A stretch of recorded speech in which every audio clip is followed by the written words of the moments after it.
Bonjour chers frères et sœurs. Aujourd'hui nous allons parler du royaume des cieux. C'est une leçon qui est un peu longue.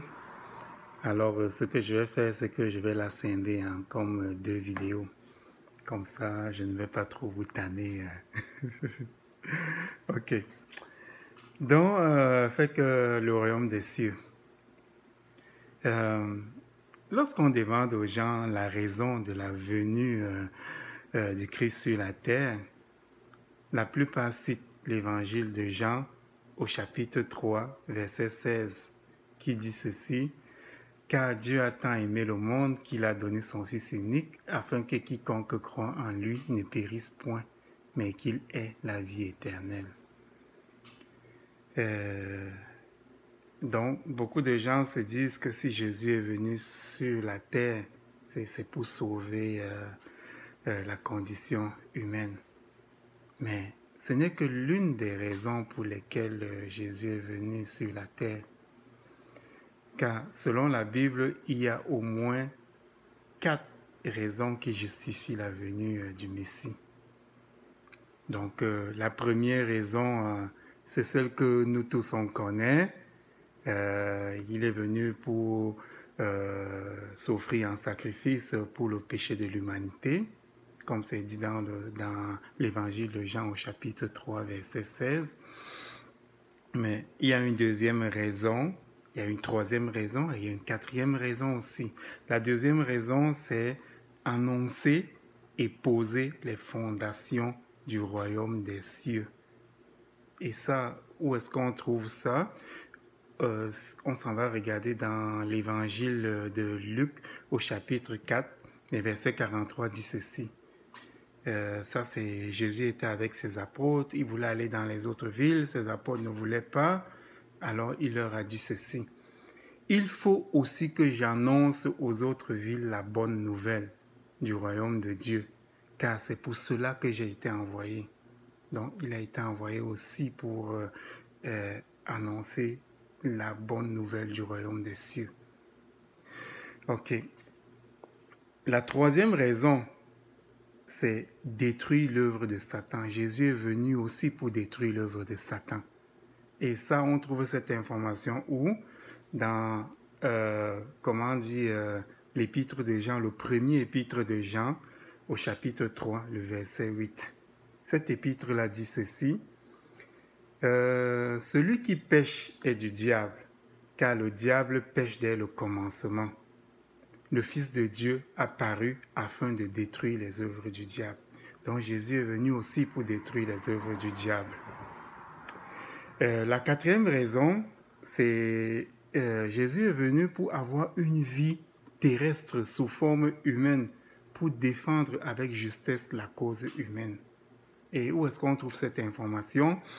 C'est dans l'épître aux Hébreux, au chapitre 2, les versets 17 et 18. Ça dit ceci: « En conséquence, il a dû être rendu semblable en toutes choses à ses frères, afin qu'il fût un souverain sacrificateur miséricordieux et fidèle dans le service de Dieu pour faire l'expiation des péchés du peuple.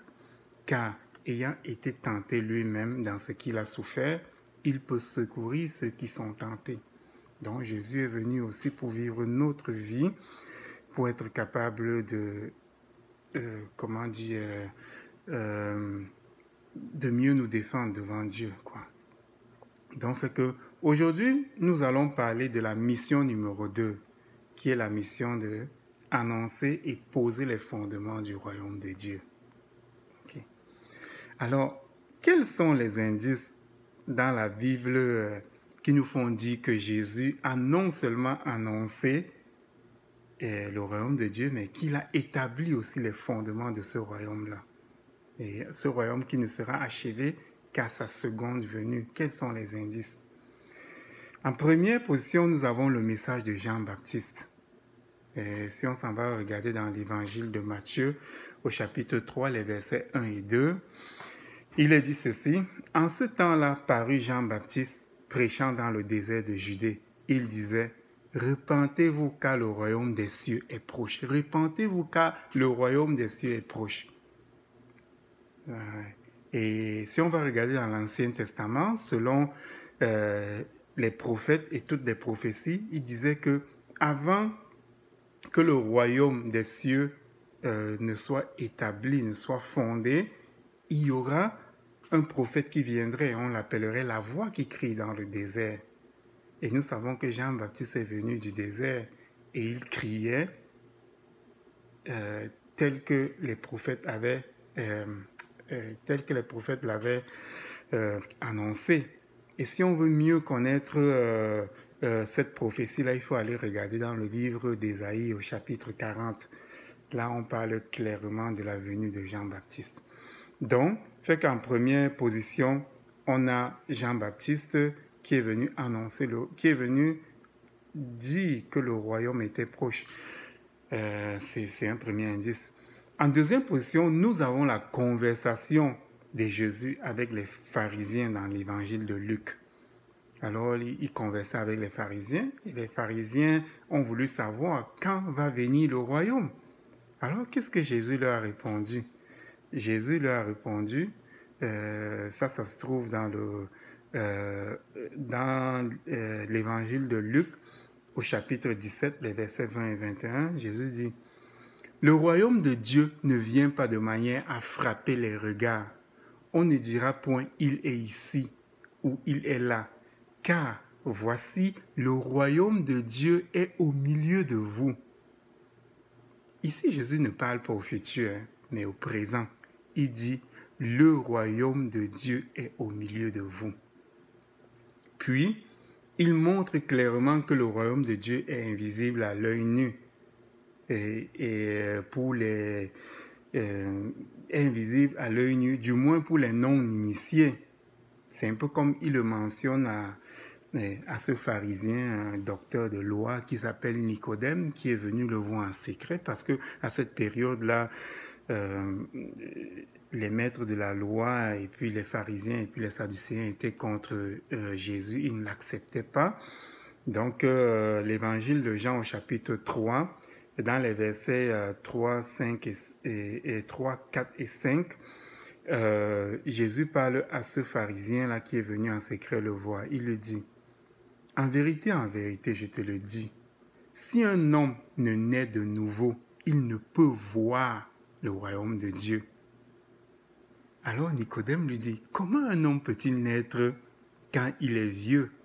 Peut-il rentrer dans le sein de sa mère et naître? » Et Jésus lui répondit, « En vérité, je te le dis, si un homme ne naît d'eau et d'esprit, il ne peut entrer dans le royaume de Dieu. » Donc vous voyez que le royaume est établi. Et ceux qui voient le royaume, ou bien ceux qui entrent dans le royaume, ce sont ceux qui sont nés d'eau et d'esprit. Ça, c'était le deuxième indice. Le troisième indice maintenant, c'est encore plus convaincant que tout le reste.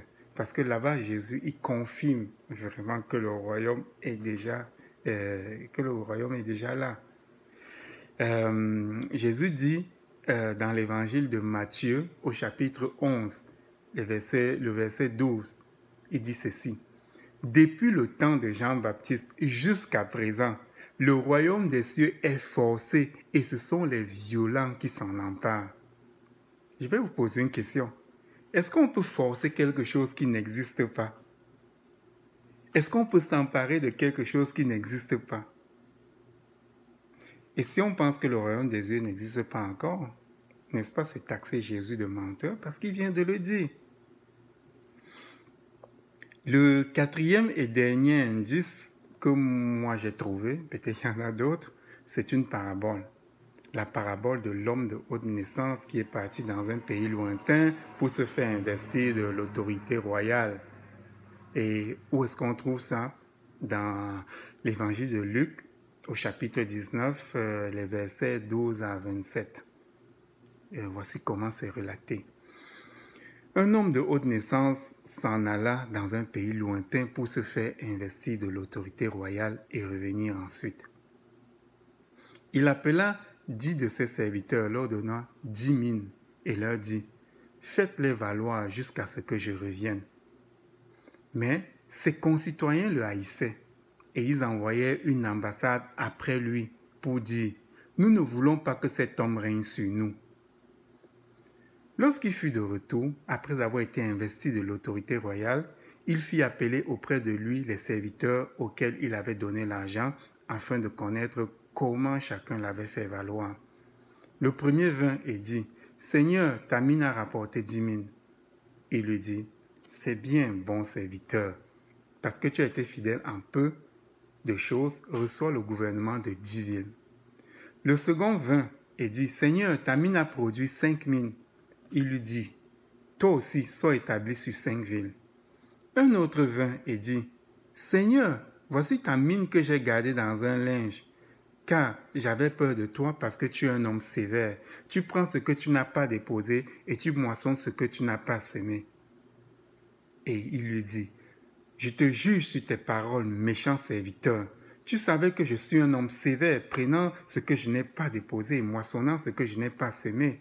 Pourquoi donc n'as-tu pas mis mon argent dans une banque afin qu'à mon retour, je le retirasse avec un intérêt ?» Puis il dit à ceux qui étaient là, « ôtez-lui la mine et donnez-la à celui qui a les 10 000. » Il lui dit, « Seigneur, il a déjà 10 000. Je vous le dis, on donnera à celui qui a, mais à celui qui n'a pas, on ôtera même ce qu'il a. » Ensuite, l'homme de haute naissance dit, « Au reste, amenez ici mes ennemis qui n'ont pas voulu que je régnasse sur eux et tuez-les en ma présence. » Donc ça, c'est le quatrième indice, une parabole. Mais nous allons nous attarder sur ce quatrième indice. D'abord, qu'est-ce qu'une parabole? Qu'est-ce qu'une parabole?